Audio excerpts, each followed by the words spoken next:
sociales, y es que las mujeres están más dotadas que los hombres para hacer buena política, especialmente en situaciones críticas. Claro, lo que nadie esperaba, ninguno de nosotros esperábamos, es que un suceso como este que estamos pasando confirmara esa tesis de un modo tan contundente, ¿no? Empecemos con un dato inicial que nos debería avergonzar. De 193 países que hay en el mundo, solo 10 están dirigidos por mujeres. Pues bien, me vas a permitir que cuente la historia de varios de esos países durante esta crisis. Y como sé que lo que voy a decir es controvertido, voy a intentar sostenerlo con datos. Empecemos por Alemania, luego volveré sobre ella. La señora Merkel, que por cierto es científica de formación, la revista The Atlantic dice que se ha ganado el título de científica en jefe. ¿Qué hizo?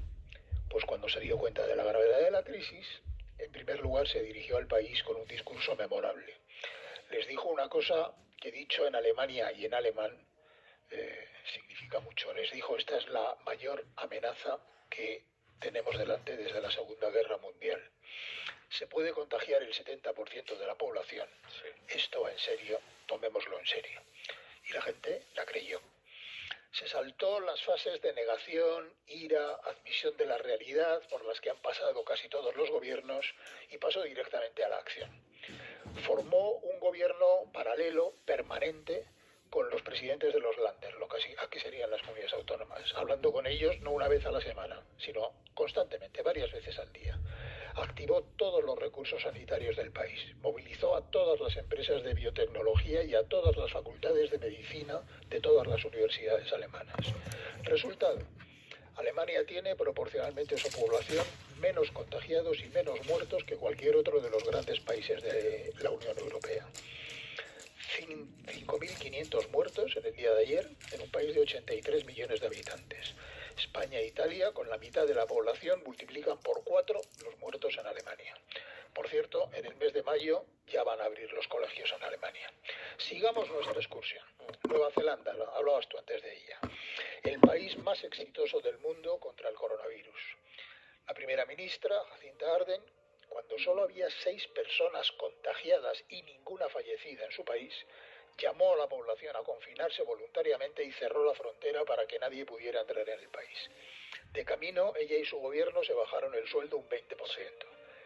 17 muertos en un país de 5 millones de habitantes. Taiwán. En cuanto su gobierno vio lo que estaba pasando en la China continental, que está ahí al lado, no esperó ni un día. En enero, tomó 124 medidas para bloquear el virus. En enero, Taiwán producía 2 millones de mascarillas al día. Por cierto, acaba de enviar 10 millones de mascarillas a Europa y a Estados Unidos. A día de ayer, 6 personas fallecidas en una población de 24 millones. Vamos a Islandia. Desde el primer día, el gobierno islandés ofreció test gratuitos para toda la población, sin distinguir entre sintomáticos o asintomáticos. Es el país que más test ha hecho en proporción a su población.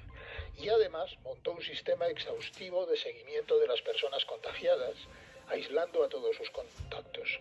Ello le permite tener los mejores datos del mundo sobre la propagación de la epidemia y por eso se ha permitido hacer no un confinamiento masivo, sino un confinamiento selectivo, obligatorio para las personas en riesgo y voluntario para el resto.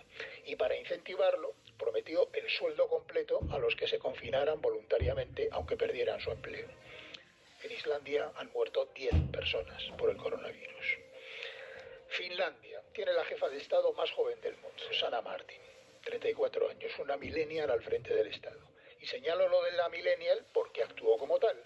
Además de reaccionar a toda velocidad, usó a los influencers de las redes sociales como agentes para sensibilizar a la población. Aquí hablamos de los bots. Bueno, pues ella se alió con los influencers y ellos son los que difunden masivamente toda la información que le suministra el gobierno. Recuerdo que Finlandia es el país más digitalizado del mundo. 172 muertos para 6 millones de habitantes. En la Comunidad de Madrid, que también tenemos 6 millones de habitantes, vamos por 8.000 muertos. Noruega, pues lo mismo. Confinamiento temprano, seguimiento exhaustivo de los casos, pero la primera ministra hizo algo más. Montó una rueda de prensa dirigida exclusivamente a los niños. Solo ellos podían hacerle preguntas. y no les ocultó nada. Les explicó claramente que era correcto que estuvieran asustados y que tomaran precauciones, y la creyeron. Los niños noruegos hoy son los principales aliados del gobierno para forzar a sus padres al confinamiento y a tomar precauciones. Ella dijo, en una crisis como esta, los niños deben sentir que los tomamos en serio. En Noruega han muerto 194 personas. Tiene 5 millones de habitantes. Dinamarca repite el modelo: reacción rápida, test masivos, seguimiento de los contagios, confinamiento selectivo, y también aquí se garantiza el 70% del salario a quienes se confinen voluntariamente aunque pierdan el empleo. ¿Qué tienen en común estos 7 países? Primero, cifras de contagios y muertes muy inferiores a las de sus vecinos. Máxima eficiencia en la lucha contra la epidemia. Segundo, máxima unidad política y complicidad de toda la sociedad. Gran confianza en los gobiernos.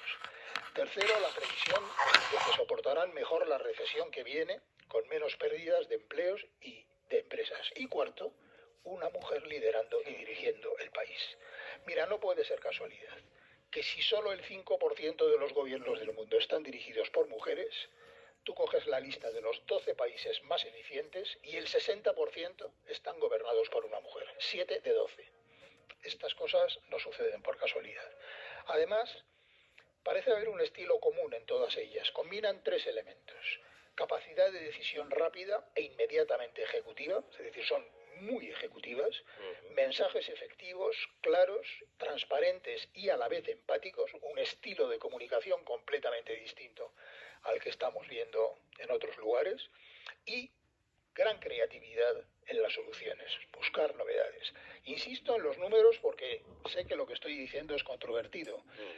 Mira, muertos por 100.000 habitantes: Alemania 6,7, Dinamarca 6,8, Noruega 3,6, Islandia 2,8, Nueva Zelanda 0,3. No llega ni siquiera a un muerto por 100.000 habitantes. Términos comparativos: España 47 muertos por 100.000 habitantes, Italia 42 muertos, Francia 37, 33. Se está hablando mucho de esto en la prensa internacional, mucho menos en España. Me limito a leer un párrafo del Washington Post. Las mujeres, dice, han liderado las respuestas más rápidas a la epidemia y ahora están logrando la vuelta al trabajo más temprana. Tienen menos margen de error porque han demostrado ser más previsoras. Han lanzado las medidas más audaces y efectivas de protección social. Su liderazgo es más eficaz, más democrático, más colaborador y más compasivo. Por cierto, nadie ha caído en que no hay dictadoras en el mundo. Desde que en el siglo XX y en el siglo XXI está lleno de dictadores. Y quiero dedicar un párrafo final, si me permites, para una de ellas, ¿no? De la que has hablado antes, Angela Merkel. 14 años en el poder y 70% de popularidad en este momento, para que luego digan que el poder desgasta al que lo usa mal, claro. Preservó a su país de la crisis económica mejor que ningún otro.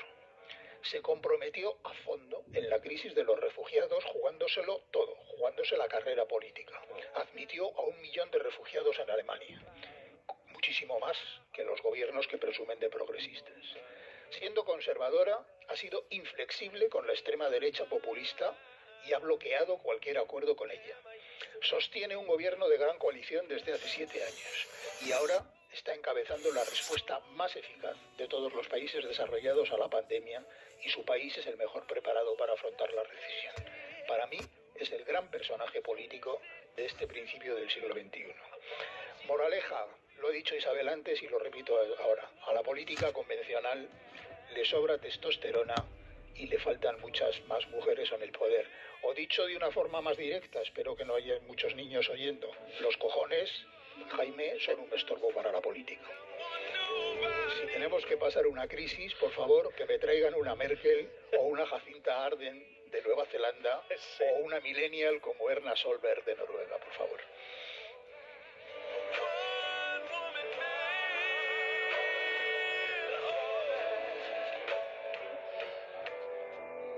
¿Crees que esto es polémico, lo que acabas de contar, Ignacio? ¿Tú crees que yo esto puede generar debate? Yo estoy seguro que en estos momentos habrá mucha gente que esté oyendo esto y que esté sintiéndose hasta ofendida. Bueno, pues pero por eso he querido apoyarlo con datos, porque es que es incontrovertible, ¿no? Es que es evidente que las mujeres tienen una serie de atributos, capacidades, entre las que las hacen particularmente eficientes.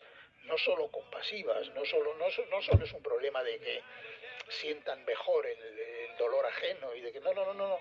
Es que cuando se trata de tomar decisiones ejecutivas, rápidas, complejas y tal, es que van directamente a ello y demuestran una capacidad de reacción y de ejecutividad.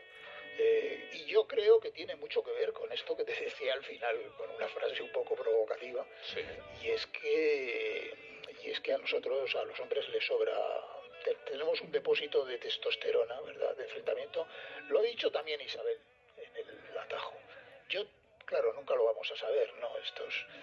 Pero yo tengo la convicción de que si en el apestoso año político 2019 que hemos pasado hubiera habido 5 mujeres al frente de los 5 grandes partidos españoles, nos habríamos ahorrado el espectáculo de elecciones repetidas, bloqueo del país y tal. Estoy convencido de que España habría tenido un desarrollo político, incluso a los 5 años de bloqueo que nos hemos pasado. Si el país hubiera estado dirigido por mujeres y los partidos políticos, estoy seguro que nos habría dado, porque por mis cojones, ¿verdad?, es que es muy terrible, ¿no?, para hacer buena política, ¿eh? Y la buena política, insisto, no solo es que tengan un sentido. Hablábamos hace 2 años, ¿te acuerdas?, de que son más civilizadas, más cívicas. Sí. Es verdad, lo son. Tienen un sentido mucho más grande del interés colectivo y son extraordinariamente más pragmáticas que los hombres. Lo que no entiendo es cómo, ante estos datos que son aplastantes, seguimos con 183 países sobre 193 gobernados por